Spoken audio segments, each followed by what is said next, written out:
The ceremony will now come to order. Good evening. I'm Provost Sunil Kumar.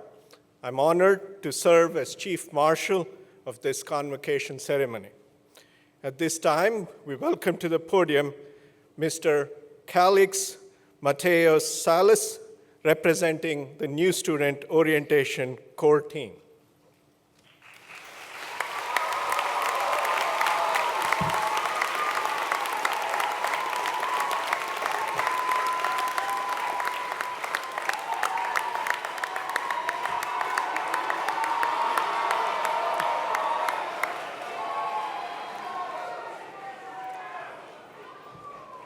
I would like to introduce two of JHU's a cappella groups, the Sirens and the All-Nighters, to sing the national anthem.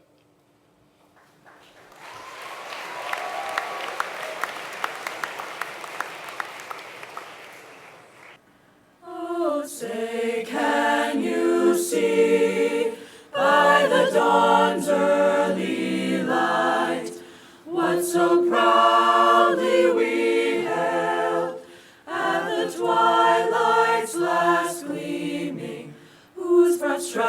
and bright stars through the perilous fight. O'er the ramparts we watched were so gallantly streaming, and the rockets' red glare, the bombs bursting in air, gave proof through the night that our flag was still there. Oh, say does that star-spangled banner yet wave o'er the land of the free and the home of the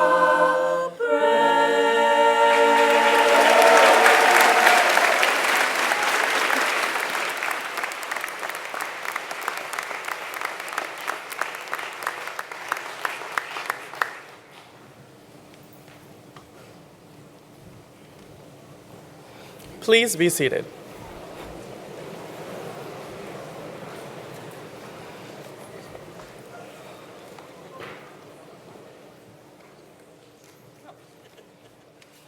Good evening, class of 2021, and welcome to your new home. My name is Calix Mateo Salas, and I'm the Major Events Coordinator for the new student orientation. Over the past few months, myself, the orientation core team, your first-year mentors, numerous faculty and staff, and countless student volunteers have dedicated hours of hard work to make this past week possible. Orientation is not only a time to learn the ins and outs of our university, but perhaps more importantly, it is a space to form new connections. And these new connections are threads that join together to form a tight-knit community. My hope is that each and every moment from this past week has been a shared memory. I hope that when you look back on your first few days at Hopkins, not only do you remember the highs and the lows, but also you remember whom you were with and how they made you feel. Because every person in this room tonight is here for you. The faculty and the staff, your peers and your mentors will challenge and support you during your time here at Hopkins. You may face certain obstacles that upon first glance seem unsurmountable.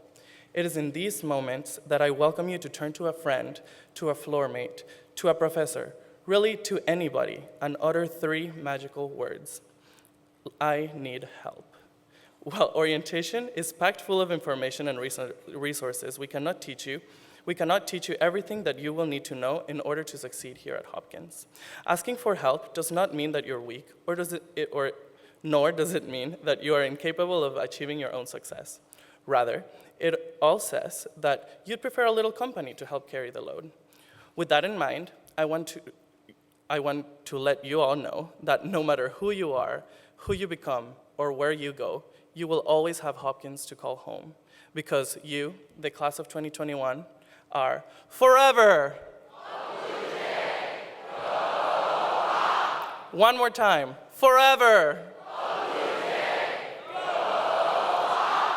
At this time, it is my honor to introduce None Bratu, the Student Government Association Executive President.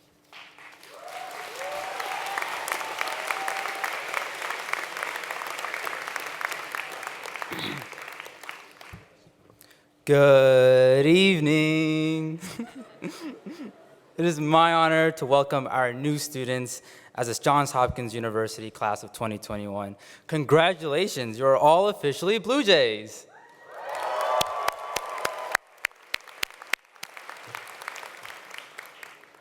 Many of you have come to Hopkins for various reasons. However, all of you have one thing in common. Whether you are a valedictorian in high school, or president of many clubs, or a first-generation student like myself, you all deserve to be here and should be proud of your accomplishments.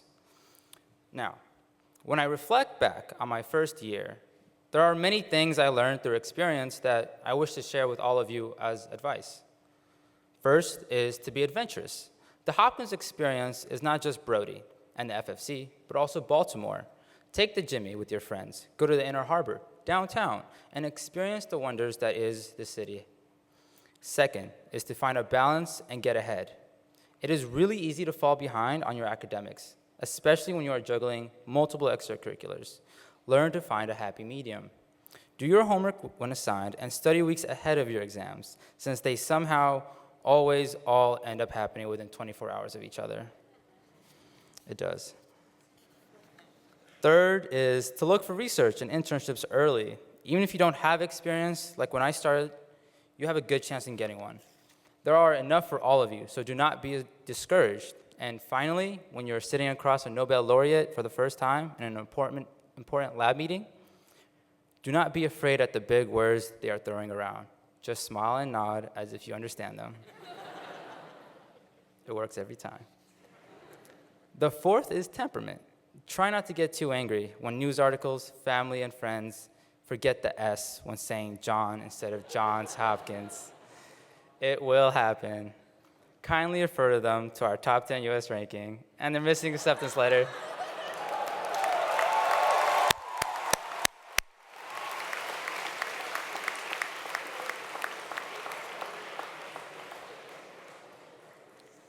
My last piece of advice, and I believe the most important of them all, is to be open. College is a time for personal growth, so be open to new experiences and try out different things that are outside of your comfort level. I promise you that you will come out of it better. Once again, congratulations and welcome, class of 2021.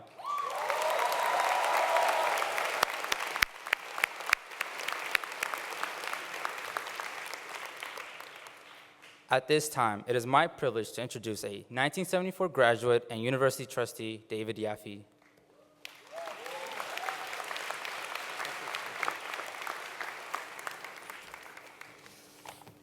Good evening.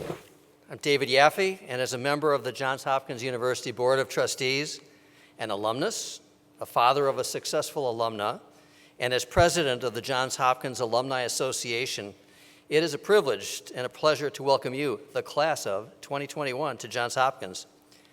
By every measure, you are an extraordinarily accomplished class with big dreams, and you've come to the right place to make those dreams happen. There are few universities with the kind of resources you will find here.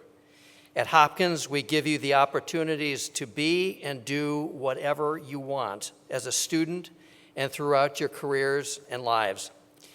Those kind of thoughts were a long way from my mind when I arrived by train from Chicago at Baltimore's Penn Station and dragged my footlocker up 3 floors to my room in the AMRs.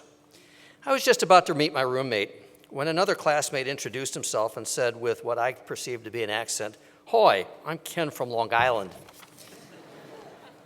Now, I thought coming from the Midwest, my geography was pretty good, but where was Long Island? Was that the 51st state I'd never heard of? And that was my first introduction to many classmates, friends, and professors, not only from Long Island, but from all over the US and overseas, all of whom had studied subjects and had experiences that I had not, and from whom my own views would grow and change. I came to Hopkins expecting to study political science, which I did, but along the way I discovered economics and environmental studies, which grabbed my attention and ultimately led me on a path to a career in energy law. My daughter came here to study international studies and followed that interest from this campus to Capitol Hill as a congressional aide, then through graduate school and all the way to her current position working for the Secretary of Defense on anti-proliferation of weapons of mass destruction. I tell you these examples since some of you may similarly find a path that follows your current interest, while others may find yourselves doing things you never dreamed of. Either way, make sure that your 4 years here you have no regrets. Try new and different experiences and take risks. We all learn from failure as well as success. You have the incredible opportunity to take full advantage of all that Hopkins offers: superb professors and courses, the opportunity to do original research, lectures, events, and conferences that explore some of the most pressing global and local issues, and of course, learning from each other, which may be the best life experience of all. When you walk across the stage to receive your Hopkins diploma some years from now, you will know that you are prepared to make a difference in the world. And here I want to put on my Alumni Association hat. You will find more than 212,000 Hopkins alumni from all 9 academic divisions everywhere from Arkansas to Zimbabwe, and in many different professions, from the arts to government and from research to business.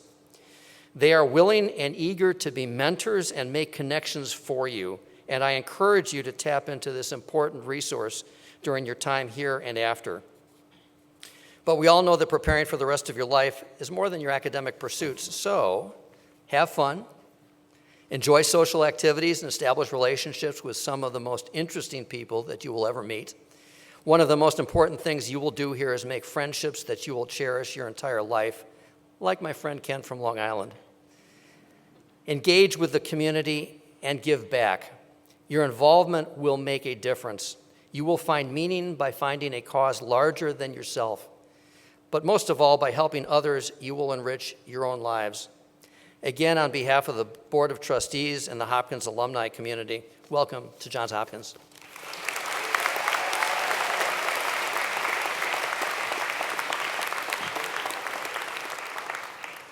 Vice Provost David Phillips will now present the class of 2021.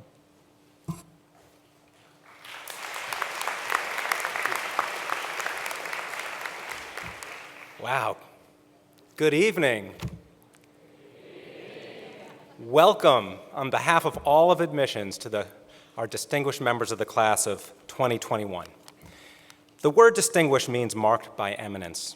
Our faculty here, all leaders in their fields, are distinguished for their work and their contributions to their fields.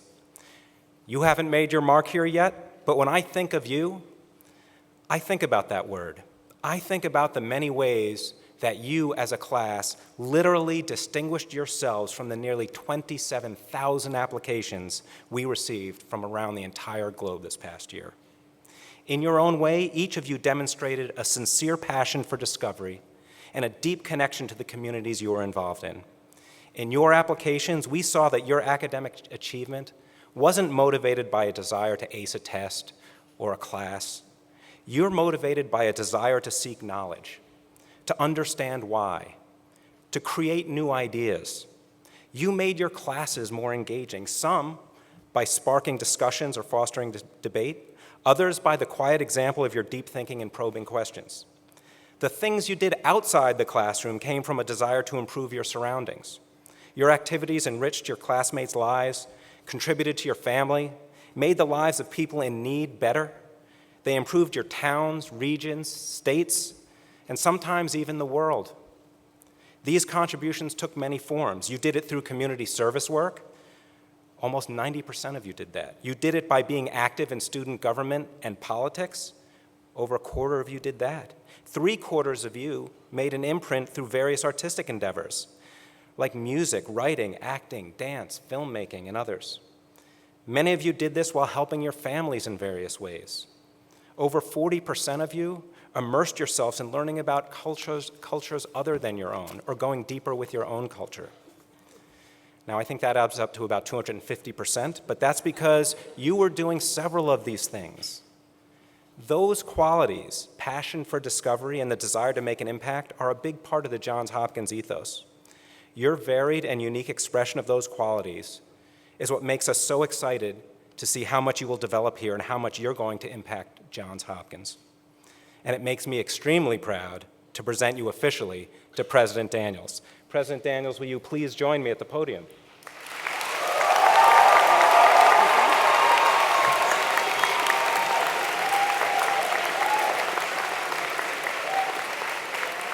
Mr. President, I am pleased to present to you the class of 2021, impassioned in their pursuit of knowledge, leaders in their schools and communities, and a group that will greatly contribute to the Johns Hopkins community, Baltimore, and the world.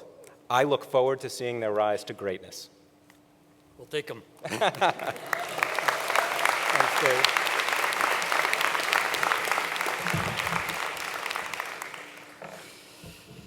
Thank you, Vice Provost Phillips. Thanks, this issue about the John Hopkins and the trials and tribulations we all suffer with that's of course not a new issue for us here. My favorite story, which some of you might have heard before, comes from the university's president, Milt Eisenhower. Milt Eisenhower was president of the university at the same time his brother Dwight was president of the United States. There was no question that Milt got the better job between the two of them. Milt, for his outstanding service, was invited to accept an honorary degree at the University of Pittsburgh, which he accepted very graciously. When it came time to call him to the stage, they introduced him, President Milton Eisenhower of Johns Hopkins University. Milt, without missing a beat, said he was really delighted to be at the University of Pittsburgh. It's a good story. There are others.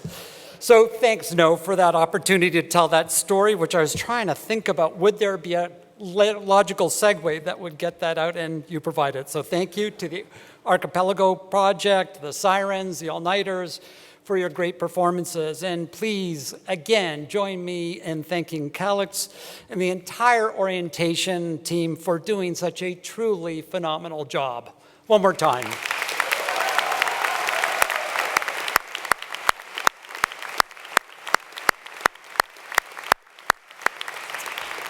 So, with that, I am thrilled to join our university leaders and faculty to welcome the great class of 2021.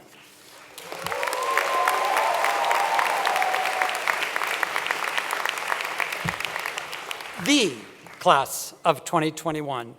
Now, this is a moniker that you're hearing a lot. You heard it in your acceptance letters last May.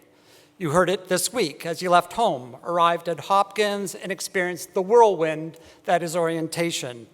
No longer are you the class of 2017, a label that you wore for the last 4 years. You are taking on a new identity, individually and collectively, defined by a new goal and a new affiliation, as the Johns Hopkins class of 2021. But what that label means remains to be seen. Your collective identity, who this class is and will become, is as yet unknown and undeveloped. That is to be expected. It's early days. You've probably gotten to know, well, only a small subset of your class this week. Maybe just your roommates, maybe the group you came with tonight. Meeting your entire class may still seem daunting. There's more than 1,300 students from places that span our nation and 33 countries from around the world. Those from as close as 2 miles away from here and as far away as Australia. Those of you who are the first in Australia? Commonwealth. We're brothers from Canada, Commonwealth. Those of you who are the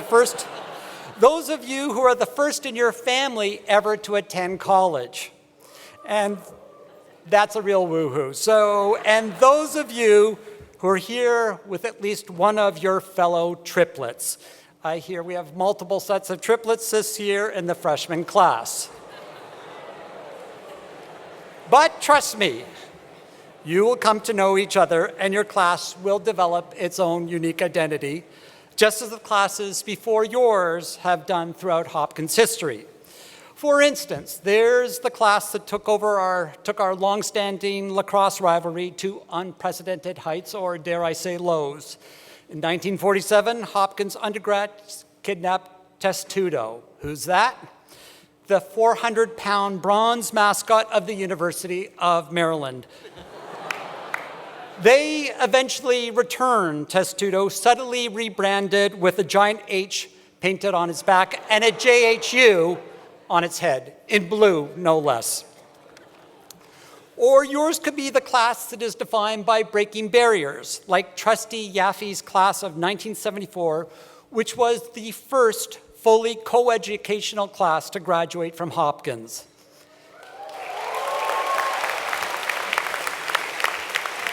Now, at a recent reunion, women from the class regaled me with tales of living on a campus designed only with men in mind, which included transforming certain unnecessary features of the dorm bathrooms into flower pots. I'll leave it to you to imagine what that looked like. There is no doubt that classes do indeed forge their own character because of who they are and what they do with their time here. Now, class of 2021, it's your turn. On the one hand, you're about to embark on a distinctly individual journey. After all, you've come here with a clearly personal agenda: to acquire basic mastery of a discipline or disciplines, to obtain a degree, to prepare yourself for the next stage of your life or career. Now, parents and families tuning in at home, rest assured your students will emerge from Hopkins having done all that. But you will also seek out shared experiences: lacrosse on Homewood Field or Quidditch on Decker Quad, tutoring fifth graders or volunteering for disaster relief close to home or abroad, hearing lectures on artificial intelligence and seeing plays performed by your friends. And you may even find time to pursue romantic engagements. Some of the more precocious among you may have already had a head start on this activity. No need to identify yourself. And you will, in virtually every arena, explore new knowledge, new ideas, and new perspectives that challenge you and the way you understand the world and your place in it. You will do all of this as a part of a university community where excellence arises from a multitude of voices and viewpoints, from people and experiences that make up a whole far greater than the sum of its parts. A place that takes the most difficult issues of our time across the broadest possible range of disciplines and fields of research and discovery. A place devoted to academic freedom, as you heard from our provost and faculty on Monday evening, and to brave pursuit of ideas no matter where they take us. A place that encourages its members not only to contest ideas and attack convention, but also to cultivate a culture of listening to change minds, to hone arguments, or simply to try and understand better. And you do all this clearly at a time where the world beyond our campus is in dire need of exactly those skills. You begin your college career at a moment of tremendous upheaval, a time of deep and painful division. In America, it isn't that we agree with one another less than ever before. It is that we're listening to one another less or not at all. We curate our stories on Snapchat and Instagram and ingest our news through pre-selected tweets and feeds. We increasingly see those with whom we disagree as not simply wrong on issues, but as ill-intentioned or immoral. And as a rise of distrust, grievance, and anger becomes more frequent and more glaring, the consequences here and abroad grow more monumental. Like the sickening specter of white supremacists on a university campus in Charlottesville advocating ethnic and racial cleansing in America. Or the continued loss of life and displacement of people from war-torn Syria. Or the steady rise of extremist governments and political parties. The list could go on and on. Okay, I realize that I'm making Game of Thrones seem like a peaceful and harmonious universe by comparison. And I'm not saying that winter has arrived permanently. But in truth, ours is a challenging time. And it is in this context that you are called upon to determine just who your class, the class of 2021, is going to become. Now, to be clear, I'm not suggesting that you pull a memorable stunt with a mascot. In fact, our security team insists that I explicitly discourage you from an easy route to such class identity building. Nor am I suggesting that you subsume your individual identities into a monolithic one. You bring exceptional individual gifts and draw strength from the groups with which you already belong or will join here at Hopkins. You, who are college Democrats or college Republicans. You who join the Student Government Association or the Black Student Union or the Diverse Sexuality and Gender Alliance or all three. You who celebrate with the Hopkins Catholic community or the JHU Muslim Association, have Shabbat dinner at Hillel, or an avowed atheist. Do all that and more, but also take seriously your engagement as a collective, as a class of 2021. And so my challenge to you is this: be the class that is known for bridging divides. Be the class that bridges divides. Be the class that models for all of us the best habits of civil society, habits of debate, dialogue, conflict resolution, consensus building, and perhaps even compromise. Start small. Start now. Start with how you connect with someone new, how you dealt with discord and strife, whether over the division of space in your dorm room or the profound questions of our time, how you debate issues armed with evidence and an open mind, how you engage with us, administrators and faculty, around issues of importance to this community and to this institution. And in 4 years, when you leave Hopkins, take these habits out into the world and continue to engage, debate, and problem solve with people whose core beliefs challenge yours. You are here collectively because we saw in you the capacity not only for learning discovery, but in truth, for impact. And there is no better time or place for the great class of 2021 to practice what this country and the world so desperately needs. Class of 2021, make us better. Class of 2021, bon voyage.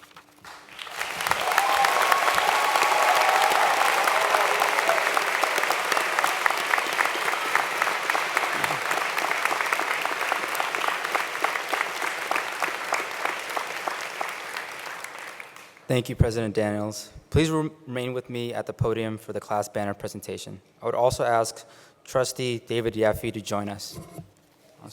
Awesome. I had to say it. Class banners are a Johns Hopkins tradition dating back to 1881. The Alumni Association asked the members of the class of 2021 to design a banner that shows your class pride. This year, members of your class submitted banner designs. The class of 2016 voted on its favorite designs, and the final decision was placed in your hands. I'm pleased to announce the winner of the class of 2021 banner was designed by Sally Liu.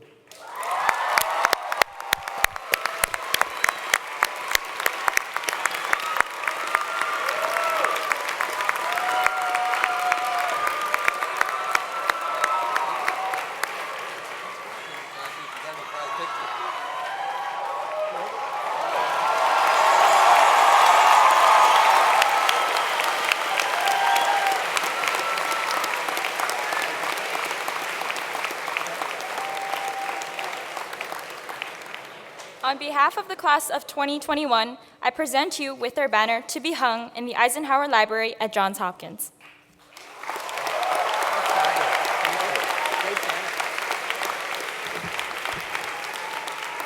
Sally, that's just fabulous. Thank you, and congratulations.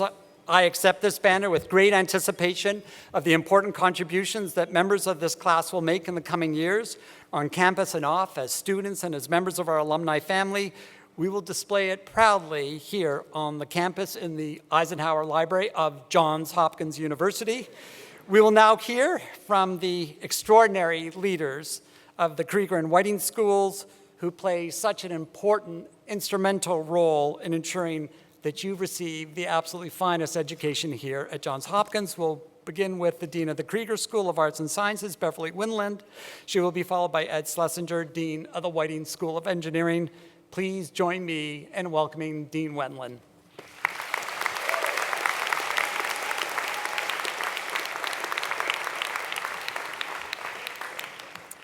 Good evening.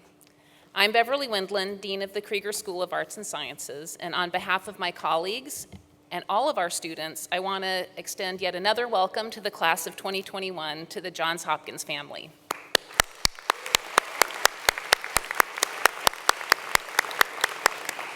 And President Daniels, I want to thank you for your words this evening and for your hope and belief in this class, which I share. Our School of Arts and Sciences is so broad, as I'm sure all of you know. We study anthropology and English, philosophy and physics, history and chemistry, film and public health, and of course, so much more.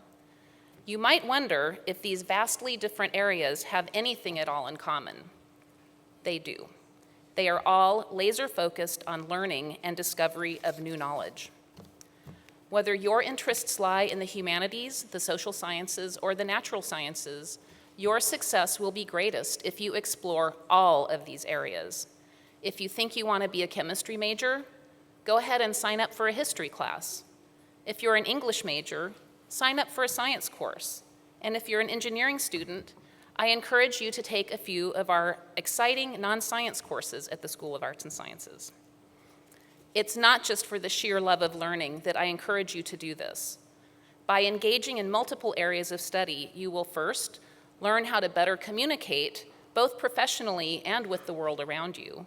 And second, you will end up exploring, or at minimum being exposed to, a broad range of research opportunities. You might think effective communication is easy. After all, we have so many interesting ways to connect with one another these days. But I'm talking about the kind of communication skills that enable you to explain an intricate research project you worked on to a prospective employer, for example. We want you to graduate from Hopkins knowing how to express complex concepts, both in writing and orally, and also probably using video. All of these with success and confidence, not only about your particular field, but about numerous aspects of our world. Venturing into academic areas where at first you may not feel comfortable is the best way to broaden your communication skills. You'll find that soon you will be sharing all kinds of fascinating ideas with one another. That kind of sharing of ideas and lively discussion is our very lifeblood. We are a community of questioners, and not one single person here, from our newest student to a seasoned Nobel Prize-winning professor, works in a vacuum. Nor does even the smartest person know everything. Anyone can learn something new by asking questions and being open to new possibilities. Fortunately for you, Hopkins has many opportunities for study and for research of a diverse range of topics. To give you an idea, let me tell you what some of our students have done and continue to do. Travel to Egypt to participate in an archaeological dig. Work in a lab that's examining a drug that could slow the ravages of Alzheimer's disease. Examine how the use of the internet can have profound effects on grassroots political organizations. Use modern technology to map the path of the slave Frederick Douglass as he escaped to freedom. Help build a telescope that gathers data that will tell us what happened at the very beginning of the universe. Use E. coli cells to better understand cellular workings that lead to disease. Design surveys to help low-income urban residents better access the healthcare system. Determine why efforts by medical professionals have not succeeded in convincing all people that vaccines are a good idea. Design and reconstruct a Ming Dynasty rocket that was mentioned in Chinese military documents from the 14th century. Produce a documentary that uncovers little-known stories about the lives of Asian Americans. Well, I could go on, but they told me to keep my remarks to just 3 minutes. So let me close by encouraging you to take advantage of our wide array of courses and disciplines as you master modes of communication with one another and with your professors, and as you learn about new areas of study. You've heard this already from numerous speakers this evening. Be open to the excitement of all of the different fields that you can experience. Don't make assumptions about fields of study that are different from yours. Be sure to engage in the rich range of research activities that you will find around every corner. There's a lot to look forward to, so welcome to Johns Hopkins.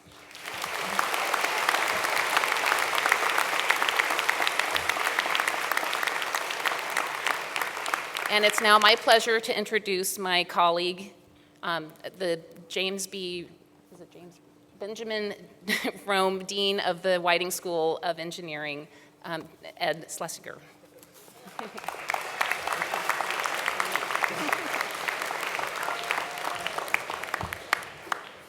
Thank you, Beverly, and I join my colleagues, all my colleagues, in welcoming you, the class of 2021, to Johns Hopkins University. And as you heard, I am the Dean of the School of Engineering, and I want to speak to you for just a few moments as to why, even though I tend to focus on engineering, why one discipline alone, not even an engineering discipline, is enough to address an issue or solve a challenge facing society. I want you to imagine that every day, year-round, 10 to 15 737 aircraft crashed, killing everyone on board. It goes without saying that such a scenario is unthinkable, unacceptable. If this was the case, nobody would travel by plane, ever. There might not be an airline industry. But in a sense, that does happen. That's how many people die in car crashes every day. According to the World Health Organization, in 2013, an average of 3,200 traffic deaths a day, or 1.2 million people a year. Now, as an engineer, I know, I don't just believe, but I know that we can use technology to address this problem and likely solve it. In fact, one change that I know will make a huge difference in decreasing traffic fatalities is through the introduction of self-driving cars. Ultimately, self-driving cars will save millions of lives. Between 2009 and 2017, Google reports that its fleet of self-driving cars had racked up a total of 3 million miles on the road.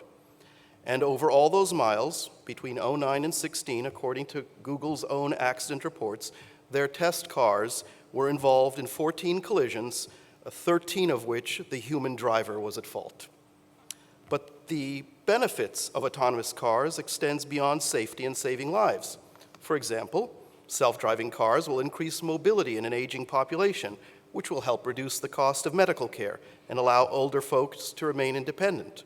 Because they're programmed, tested, and optimized for performance and aren't checking their texts or doing any one of a number of other things while driving, but rather are driving in the most efficient and safe manner, they will reduce traffic congestion, which in turn will reduce pollution and lower fuel consumption.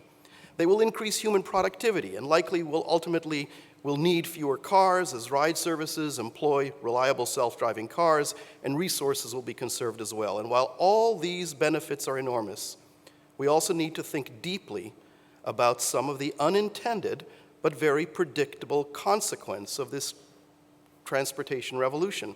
It's estimated that autonomous vehicles may eliminate as many as 8 million jobs in the United States.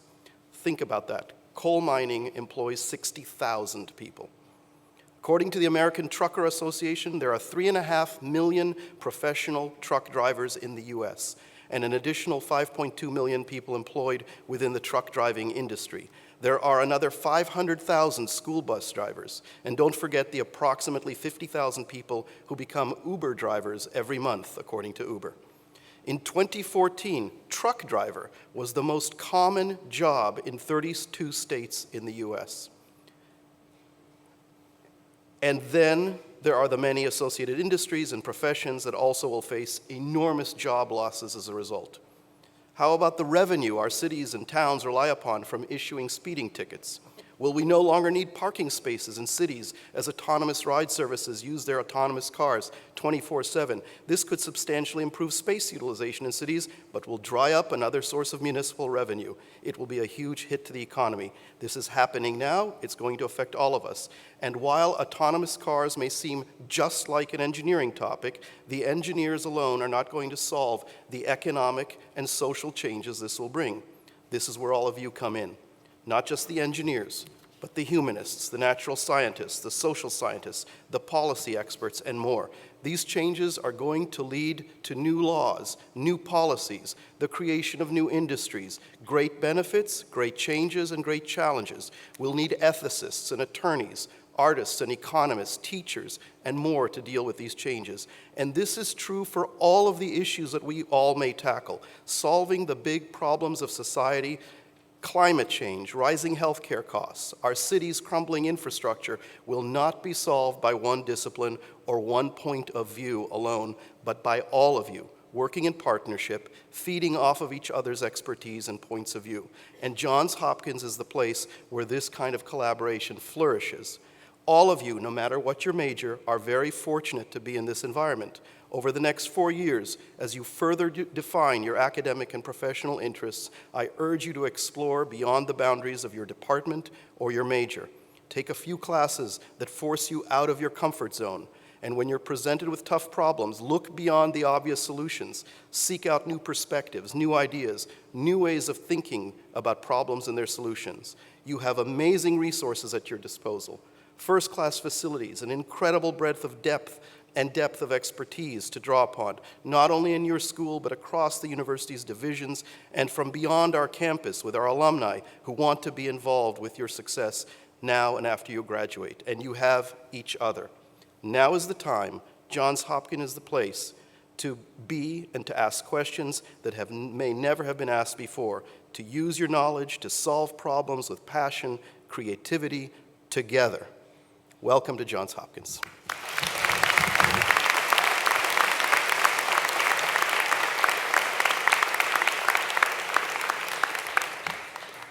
At this time, I'd like to welcome Vice Provost Kevin Schollenberger to the podium.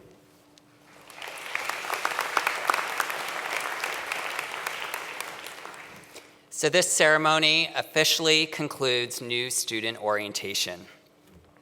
Yes.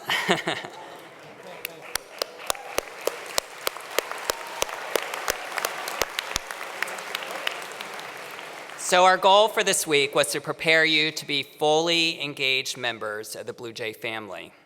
We hope that our programming has equipped you with the tools to take the first steps in your JHU career confidently.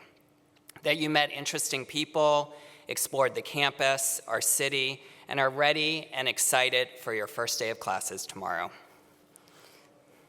We're excited, right? Yes. However, there's a lot more to learn about Hopkins than the taste you got during this past week.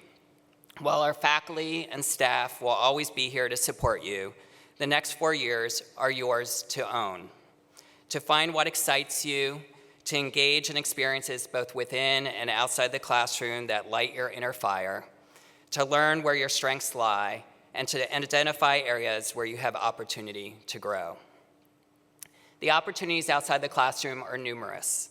From honing your leadership skills through involvement in one of our over 400 student clubs and organizations, understanding the political and social complexities of Baltimore and other urban areas through our Center for Social Concern, or gaining presentation and interview skills through one of our career academies, participating in a hackathon to bring software and hardware ideas to life, and learning from classmates of diverse backgrounds and experiences through your conversations at the Identity and Inclusion workshops sponsored by the Office of Multicultural Affairs. So how you engage is up to you, but making that decision and taking that step will connect you to others in our community and build a strong foundation for success and personal growth. So 4 years from now, you will gather for the last time in a formal procession as you walk onto the floor for commencement. However, that is not the end. The community that you have joined this week is something that will be part of you for the rest of your life. And when you enter that arena, I hope you remember this evening and reflect on what you've learned, how you've changed, and the people that have supported you. We're excited to be here for you on this incredible journey. So if I can have the stage party please rise and help me one more time. Welcome the class of 2021.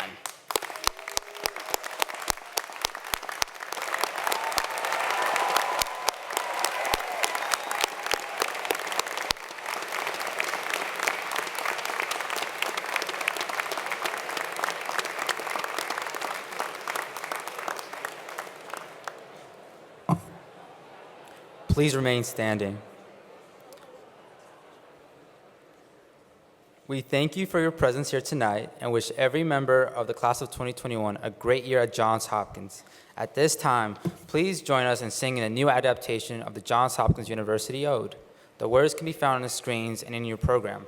Please stand.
please be seated.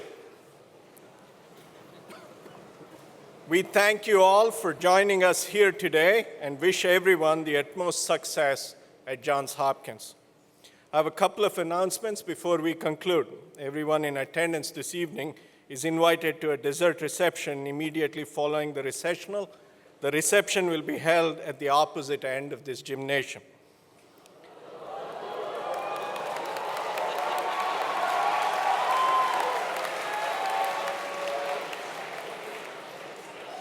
That should lessen the pain of the first homework assigned tomorrow. During the recessional, the members of the class of 2021 are asked to remain seated until the recession of the principals, officials, and members of the faculty is complete.